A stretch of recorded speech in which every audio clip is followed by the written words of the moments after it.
So what does it take to be a successful entrepreneur and small business owner? Maybe you're really good at your craft and the skill set that you have right now, but you're thinking about going out on your own and starting your business. I'm pretty pumped about this episode. I have my very first guest I've ever interviewed. It is my lovely wife, Courtney Garner. Courtney is a family nurse practitioner. She specializes in thyroid dysfunctions and hormone therapy. And she's going to tell us her journey of being a nurse practitioner and starting her own medical practice on a laptop in her parents' dining room, all the way to building up to a very successful 7-figure medical practice. Let's get into marketing domination with my lovely guest, Courtney Garner. All right, so I'm very honored and excited to have my beautiful bride, Courtney, on here with us today. Thanks for coming on here, babe. I know you're busy. Yeah, I'm glad to be here. So what I want you to do is start off by telling us how the transition went from you being a nurse practitioner and working for somebody else to going off and doing it on your own and building this brand that you've built with this business here. So yeah, I think it was an interesting journey in that I really led for other companies before I started my own. And you know this really well because we walked through this journey together. But for a long time, I didn't have intention of doing this on my own. I think we both kind of felt like, hey, I'm a mom and I'm a wife and you've got a busy career as well. And so maybe it just makes sense for me to work for other people. And then I think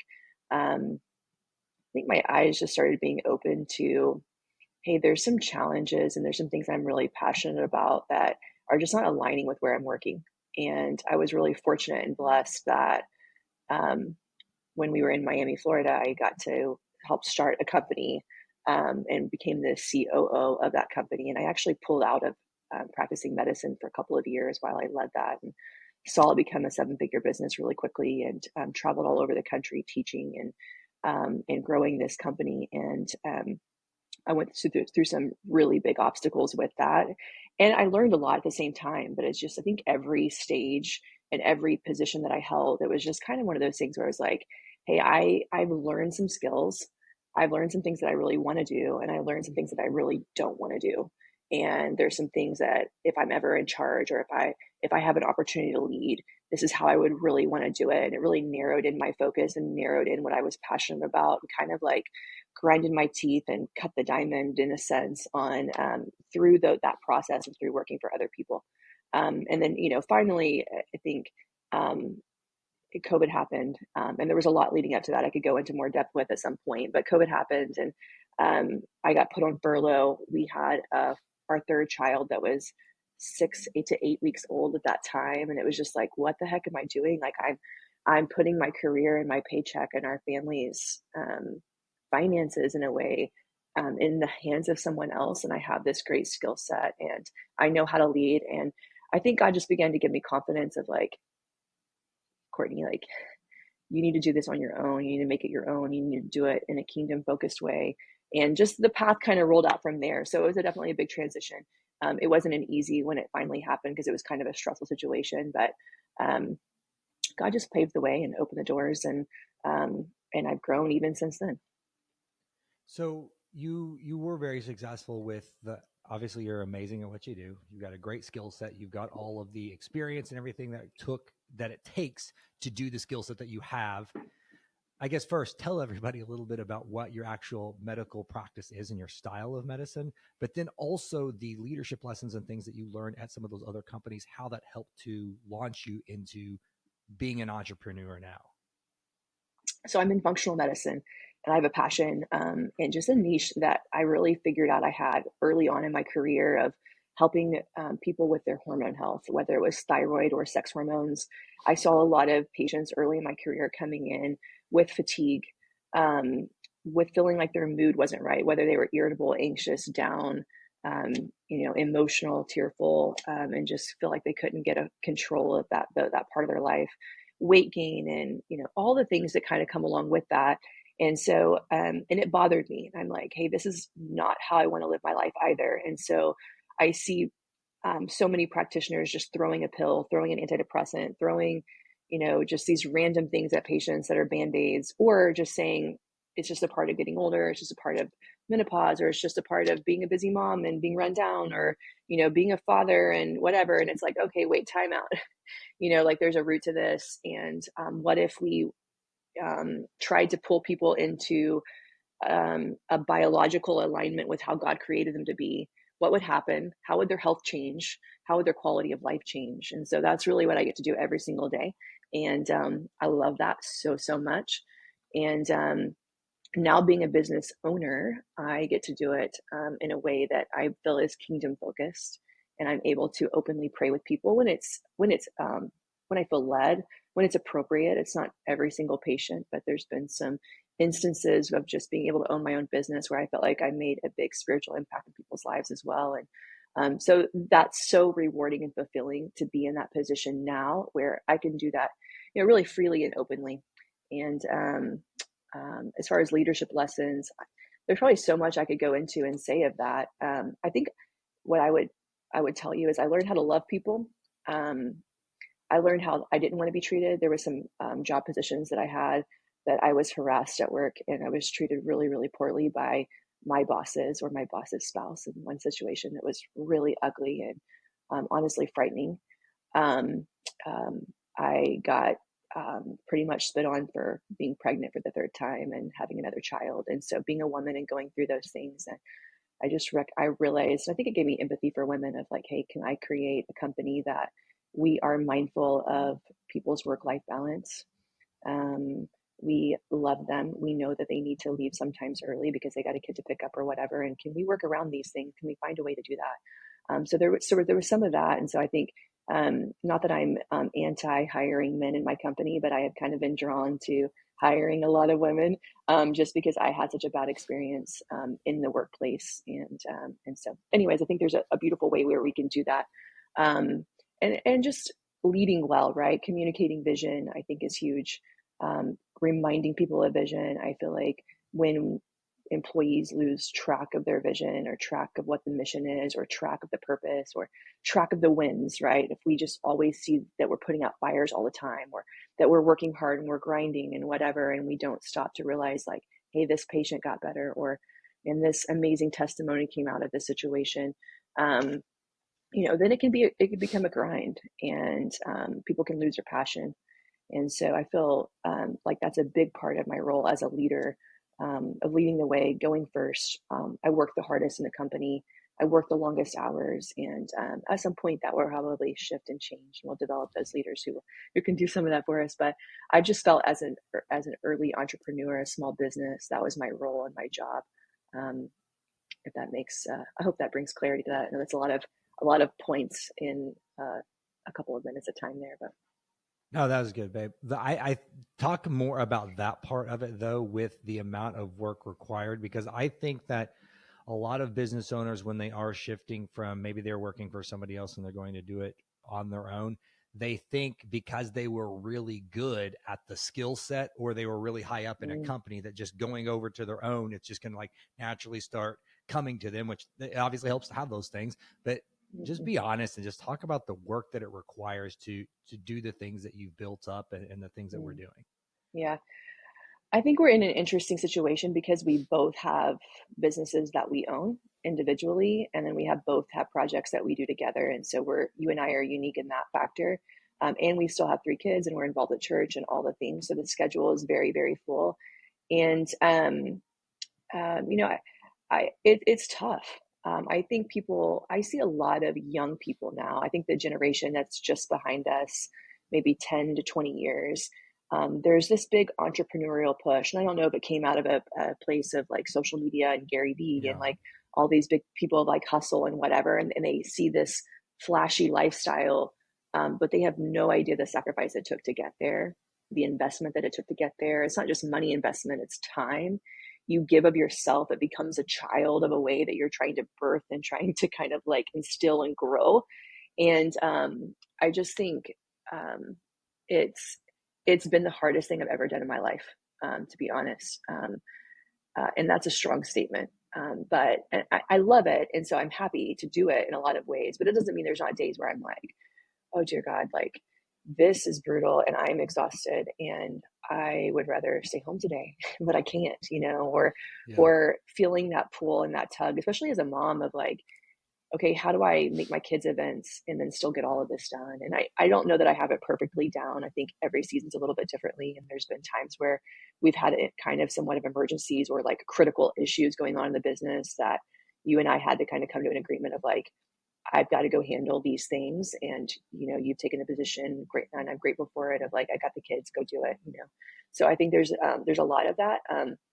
But it's a grind. I think for the first we're in year 4, right? Yeah, we're in year 4, 4 years and a few months of doing this. And I think the first 2.5 to 3 years, I probably worked 60, 70 hours a week. Oh yeah, at Um, least easy. Yeah. right. It was really intense, like midnights every night and then up again in the morning and just trying to get out the door and do all the things. And it's probably like 55 to 60 hours a week now, I would guess. It feels a little different now because it still feels like 80 hours because we have 3 kids in 3 schools, so we're running all over the place. But it's still a grind, it's still a hustle, and I'm still the one taking the hit when something doesn't go right. And so yeah, work hard. And I would tell somebody too, I guess my point here is these young people who, I love the entrepreneurial vision. I love the hustle. I think it's a great idea. I don't necessarily think having a big college education is necessarily required for every single person and every single individual. It was what my path was, and I had to have a license, right? And I became an artist and really good at this niche. But just because you're great at being an artist doesn't mean you're going to be great at being a business owner and a leader. And I think it has to be God led. And I also think that young people really could take a step backwards and say, hey, I have vision and I have desire to be an entrepreneur, but maybe you take a sales job, or maybe you take a job that, Yeah. you're serving someone else's vision, but you can pick up some skills and you can kind of cut your teeth under someone else's roof. And I think there's so much value in that because there's a lot of young people that are like, wanting this big lifestyle, but they're not willing to really put in the work or the effort or serve someone else's vision until God develops that vision in them and develops that skills where they can hold the gifts that they finally get. Right. And so a lot of businesses fail early. A lot of businesses, I think, fall flat. People burn out. People change what they're doing all the time. And so anyways, I think it's important for people just to take a season or 2 or 3 and really serve other people's vision, even if they know God placed entrepreneurship on their heart. That's good, babe. I think a lot of people, yeah, they don't understand the work that it really takes because even there's very few people, except for the people that are probably extremely close to us, that know the work, sacrifice, time, and stuff that we put into everything that we have. I think Yeah, outside looking in, you right, can look at people and you can see the things like they might see the vacation on social media or something like that, and they think, oh, right. But they didn't it see just everything came else that easy. happened. Yeah, I had to take a vacation so that I can actually like unplug. It's like, hey, I'm going away, everyone.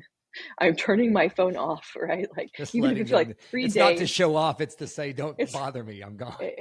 I need to rest. I need to retreat. Our kids need us, right? And our Yeah. kids don't necessarily always get all of us through the week. We do our best with that. And I think we're intentional with, and we're improving on it all the time. But I think those times as a family, those times as a couple, that time for me as an individual has to happen. So it's not from a place of being flashy. It's of a place of like, I'm going to push really, really hard. And then I'm going to pull back and take a step back and kind of, a lot of times God gives me a bigger vision. God gives me clarity. And I feel like I can kind of come back to work and like narrow in my focus and know the issues that I really need to tackle for the next quarter or whatever when we just take some time to step away. Yeah. And so now knowing all of the work that it takes to do what you've built and what you've done versus just being able to like clock in, clock out, work the 9 to 5 and do your skill set. Now, and maybe it's an easy answer because you know what the end result is, but would you have still done it? I don't think I chose this. God chose it. I think that's probably the hard part for me, is that it would be a lot easier for me to just clock in and clock out somewhere in a lot of ways. But I think there was such a vision and burden on my heart of doing this in a specific way, that I would never have achieved if I was under someone else's roof, right? Like the times I've been able to pray for people, right? And different Yeah. things like that. And just the environment that we've created here at the clinic, in that it is a hopeful environment. It's an environment full of peace. And I've cultivated the aesthetic of it, the smell of it, the taste of it, all the things, right? And so I never would have been able to accomplish that under someone else's roof. And I tried to help people, I tried to show people, right? But I can't totally change someone else's vision, right? And when God begins to download that, it's like, okay, I know this is the vision for me to carry forward, and I need to kind of walk in that. And I forgot where I was going with that, but those are my thoughts. So with that though, when you went out on your own and having built WellSpot Functional Medicine, it's not a copycat of the businesses that you've worked for in the past. It was No, very, very unique to that. So right. tell, this is one thing that I was coming up with these questions that I really don't even know all of the answers to this one.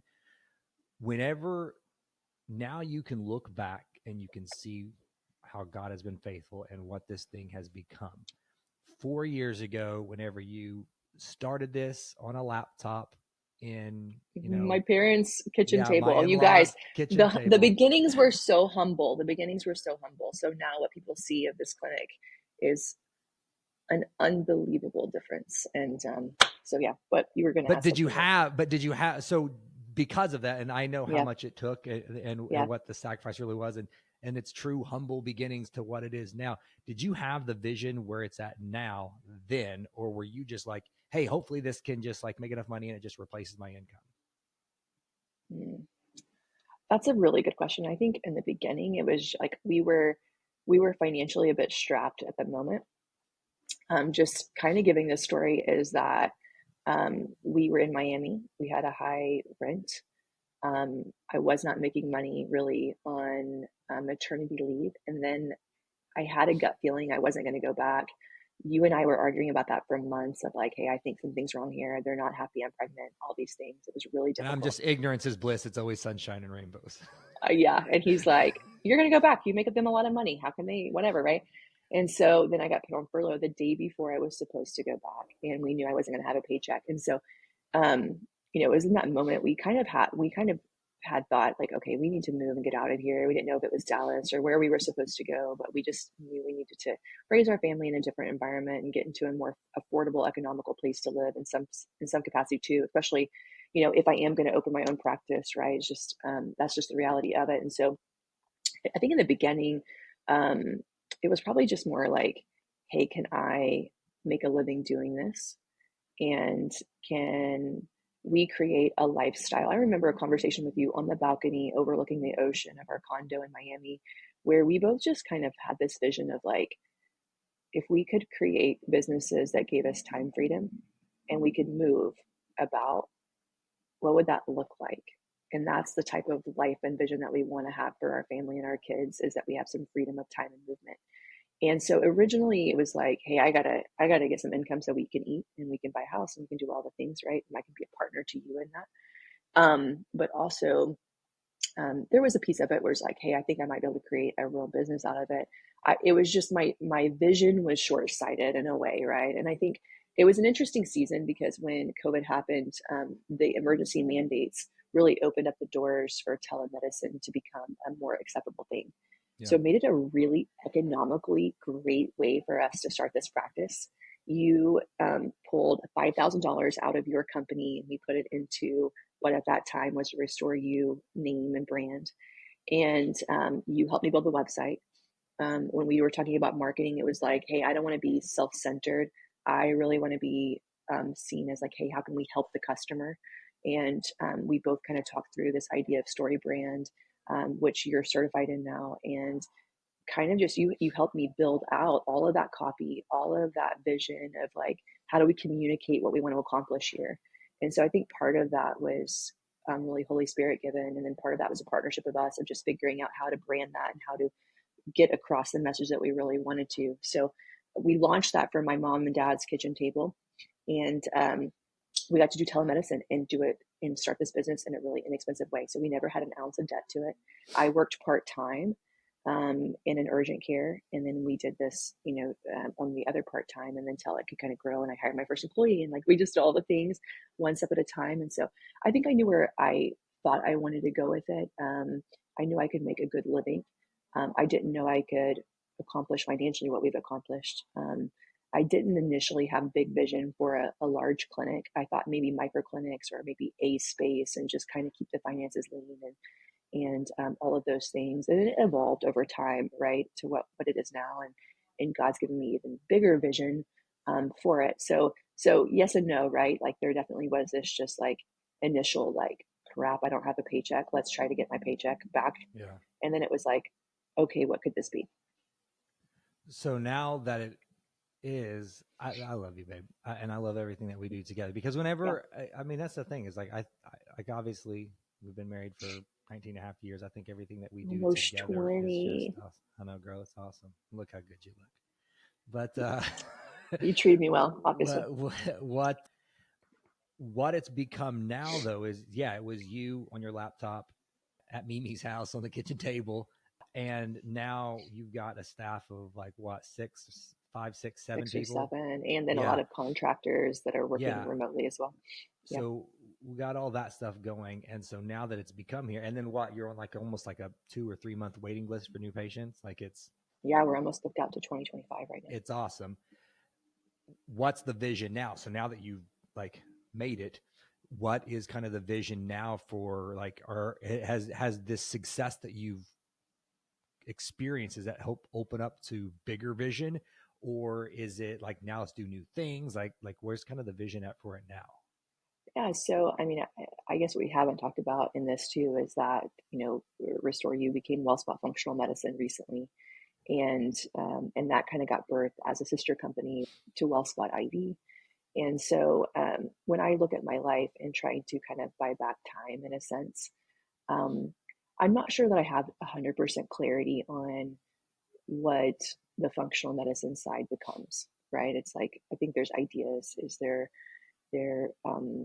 we do supplement sales online? Can we build courses? Can we give masses of people a taste without it being 100% of my time? Because I can only take care of so many people personally, without it just being like overload or not giving the level of service that I really want to give to people. Um, so we're kind of at that threshold point. Or does it look like hiring another practitioner? I don't know that I have complete clarity, and I'm just kind of like open to whatever God says and wants to do.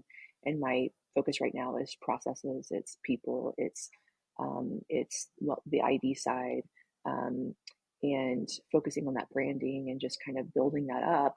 And then just seeing how it evolves and grows. But I definitely think that the WellSpot AV has tremendous potential of becoming a multi-clinic site. And so I'll hold a little bit of that vision close to my heart, I guess, but because I just don't have 100% clarity of where we're going.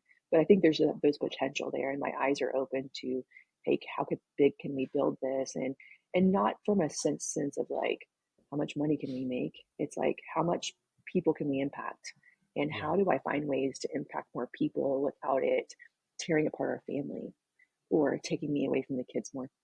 Yeah. And so I think that's where I'm at.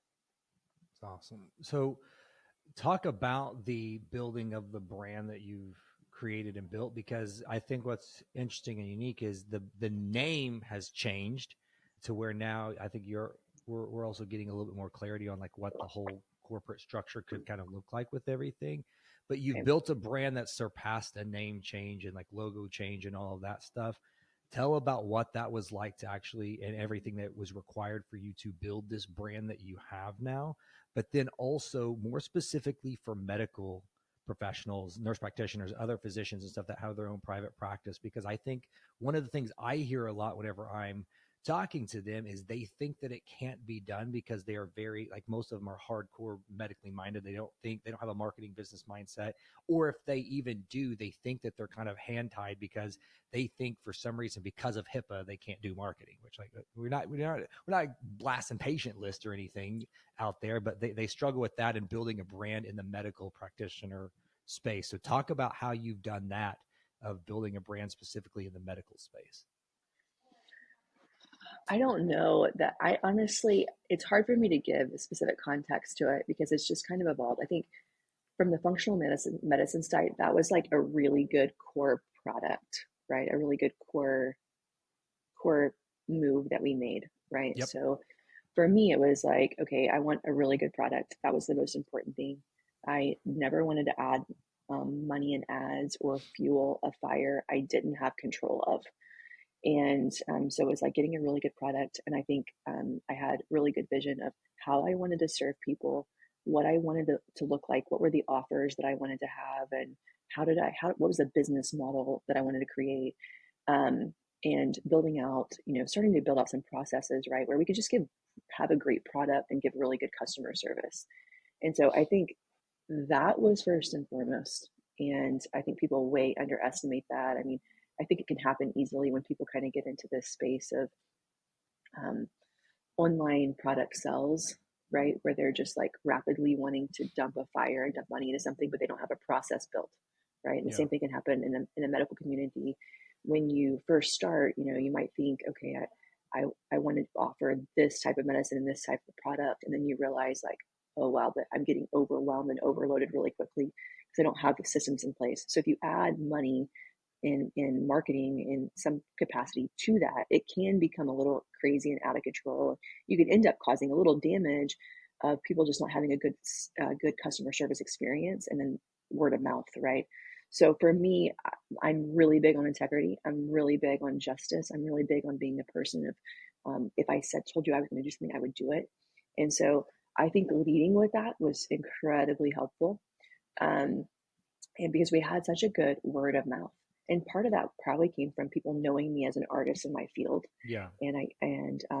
or niching or being an expert in this little narrow field of mine.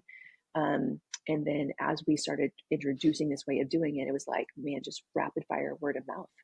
And so I mean, I would say that like 80% of my practice is built on a referral. Yeah. And so we really, with the functional medicine, I've had to do no marketing except for you built a really good funnel of a lead generator, the website, and email campaign. And that was like our initial structure. And then really everything else became word of mouth and social media content.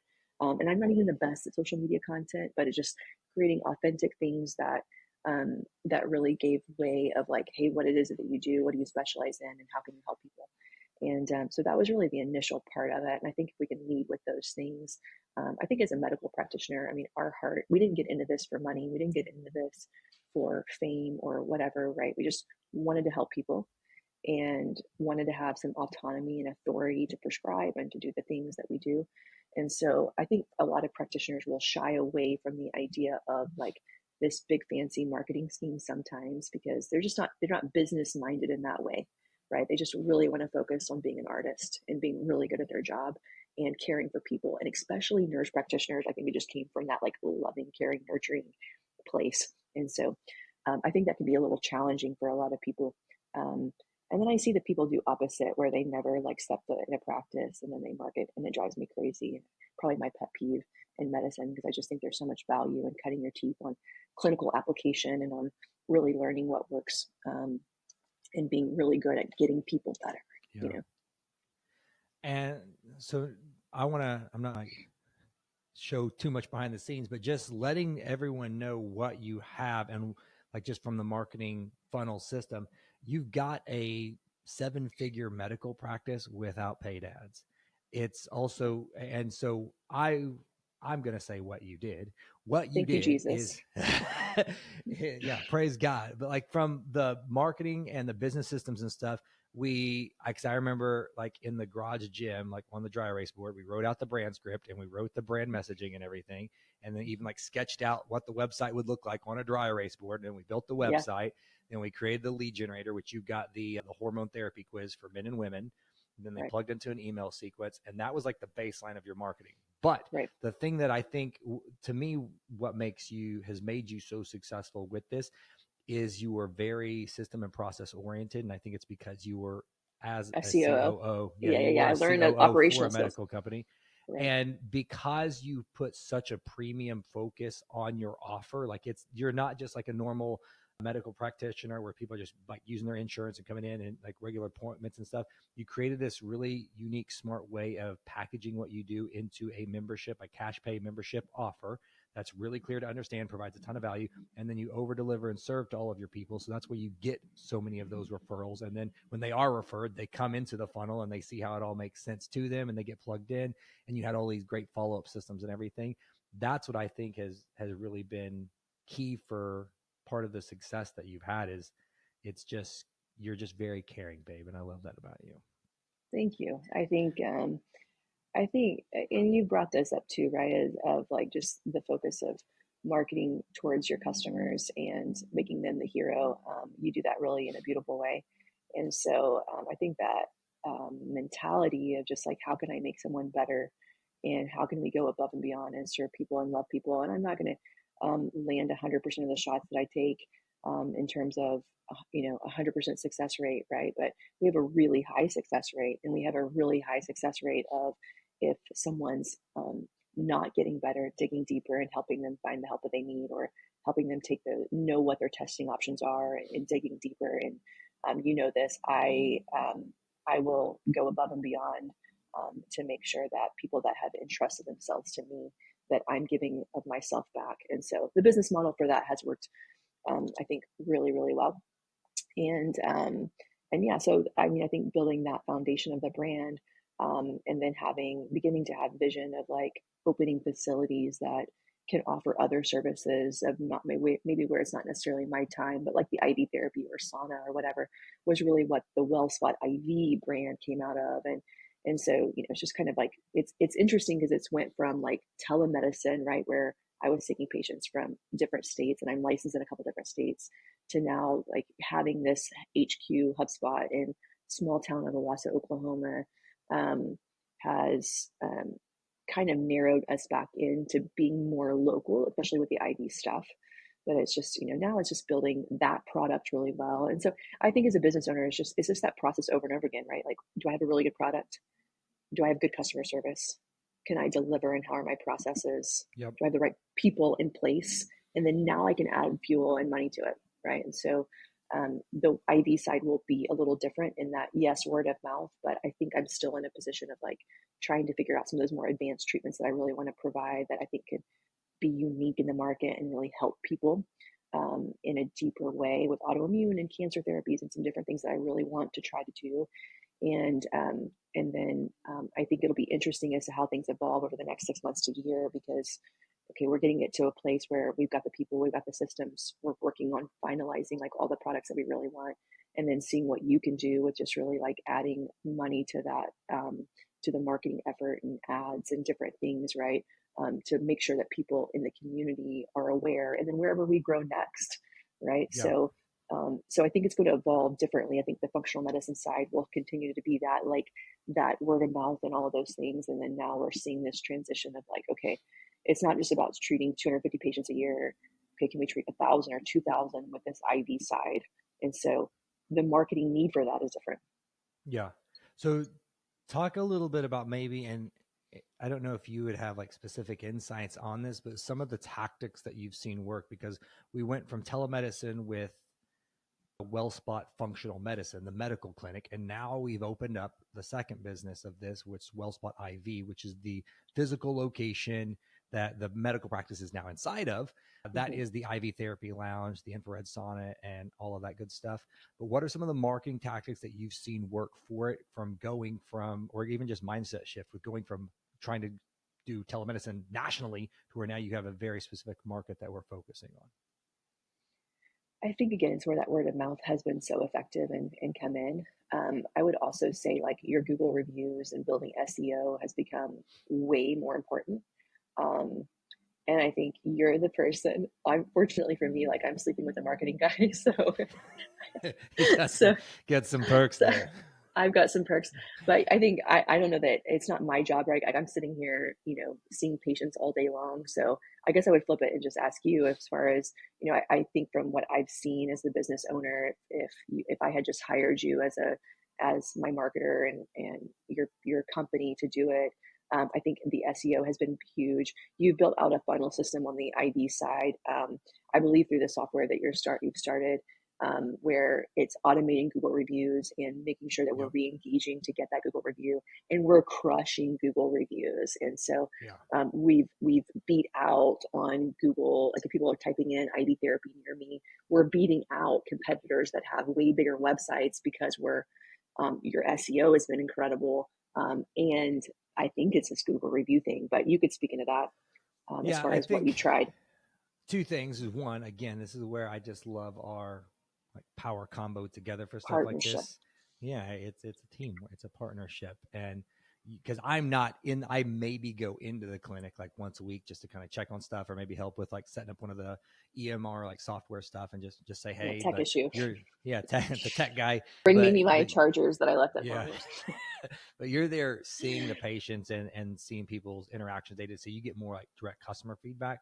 But I think some of the things that it, I want to say, I don't want to make myself sound like I was super smart and wise. I think it just happened by accident. And now looking back, I'm making other clients and stuff do it. Cause I'm like, that was actually really smart, even though it just wasn't intentional, but it came out of one of the things that we did is we knew that the WellSpot IV was going to be a physical location and we knew what market we were going to do. And we actually built the website and started doing SEO and local SEO and webpage content and blog articles before the business was actually live. Yeah, So you're right. what I try to explain to businesses is your website and your marketing funnel and everything, that is the exact same thing as your brick and mortar location. It's just the digital location. So your website and your sales funnel is your digital storefront. And so if you know you're going to a market, it's a lot cheaper to build out a digital real estate than it is a physical location. Like we didn't have to, it costs, six figures to build out the physical location, but digital, I mean, you can build that for 5-10K. You can build out your digital storefront. And so we were actually able to be ranking like in the top before we even opened the facility because we had just done all the prep work while the other stuff was going on.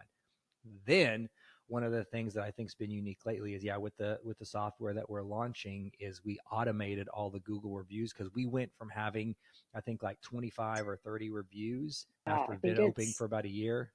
We're over 100 now. 120 or something now. Yeah. Right. And that's Right. been And we like didn't touch it. We didn't ask people for those either. It's just the yeah. system was automated, right? We had in the beginning, it was like, make sure you ask everybody to do it while they're there. And, and that mentality and these little, like cards, which are great, right? But like now, even if our staff or the patient misses this as they're leaving, they can still, they're still followed up with digitally, which is so cool. And it's But I made a think huge we just difference. did that like 2 or 3 months ago, right? I don't, maybe 4, I'm not sure, but I mean, it blew up, right? Like it's helped tremendously and it's helped us rank way better, I think, from what I'm seeing. And last month we had our biggest month ever on the ID side. So it's definitely snowballing and working. Yeah, we went from 20, I think 7 reviews after being open almost 8 or 9 months. And then in the past 3 months, we have gone to 120. So we've gained 100 reviews just like in like 2.5, 3 months. So it's just, and we haven't done anything extra because if you ask your staff to do it, they're going to forget, they're going to get busy. They're not going to make it a priority. So we have it all automated. We built that whole system out and it's been helping a lot for the local business. So babe, this is awesome. I definitely know that. I guess our teaser would be Courtney and I are going to be starting a podcast shortly. We've been talking about it for like over a year. We've been talking about it. Yeah. It's time. We're positive. Start a podcast called the Married Business Podcast. So we'll share that everywhere whenever we start that. But we want to help other married business owners, understand what it takes to have a strong marriage, stay focused on God, not lose your kids, and build a successful business at the same time. Because I think that's what it takes to really like have it all. Like in society now, people think having it all is like, oh, they make a bunch of money. I'm like, well, yeah, but they're on their second marriage or all those other things. Right. And people underestimate the cost of just doing business too, right? It's like, revenue can be this, but it doesn't mean that's what you're making, what you're taking home, right? It is a lot of work. And in the middle of all of this, it's like keeping the main thing, right? Like the kids are so important to us. Being a part of the church and building the kingdom is so important to us. And because one day we're going to die, and the Lord's coming back. And so I think it's essential that we have our priorities in order. And when they're out of order, I think that's one thing that's really, I'm grateful for you is you're pretty great. Sometimes I don't want to hear it, but you're pretty great at like bringing me back to center and being like, Court, like the patients can wait. They're gonna come and go. Like your kids need you. Right? We need you this week, right? And just try to shift us back in place because I think with my mentality of just like wanting to help people so much, it's so easy to get distracted and then put everything that really is important as second. So it's huge. That was another story. Okay. Yep. I'm excited for that. So for everybody else though, right now, how is the best, like what's the websites to go check it out? Maybe if they just want it like, hey, that sounds pretty cool from the medicine side. Like Yeah. how can they get in touch with the clinic that maybe they're local to Owasso, Tulsa area, and they want the IV, tell us that one. And then where are you most active on social for people to connect? Okay. WellSpot functionalmedicine.com would be the functional medicine practice. It's where we do the thyroid, hormones, weight management, all the nitty gritty, optimizing health and wellness factors. WellSpotIV.com is the IV side, and we have sauna and all of those things. And our current location for that is here in Owasso, Oklahoma. And then I am the most active on Instagram, and my is at Courtney Garner, Garner. There's no D in there, folks. So don't lose track. No D, folks. All right, babe. Well, thanks so much. I love you. And thanks for sharing a little bit about what you've built, and hopefully it helps some other people. Okay. Love you. Thank you. Bye. Bye. So I hope you guys see and understand now, one, why I'm so happy all the time. Because look at my wife. She's amazing. But you also can see now what it takes to build your business, and that it does take work, effort, sacrifice, but also how wise she is with building out the systems, putting the marketing systems and everything in place, and creating these really good offers, and just ultimately just serving and caring for people. It's going to be a lot of work, but you also still have to be passionate about the people that you are called to serve. And on the very end there, we talked a little bit about those Google reviews and how we were able to automate that process to help our local business rank so high very quickly on the Google Map Pack. Well, guess what? We got a free gift for you guys. You guys get to go to SeanGarner.co. I'm going to actually give you the review script template that we use. It's going to show you the scripts that we use, how we space them out and everything, the full automation, everything. But you guys go to SeanGarner.co and download the Google review script template. You guys can start implementing that in your own business so you can start getting your reviews. So link will be down here, down at the bottom of the video. So make sure you guys check that out and grab it so you can watch your business grow.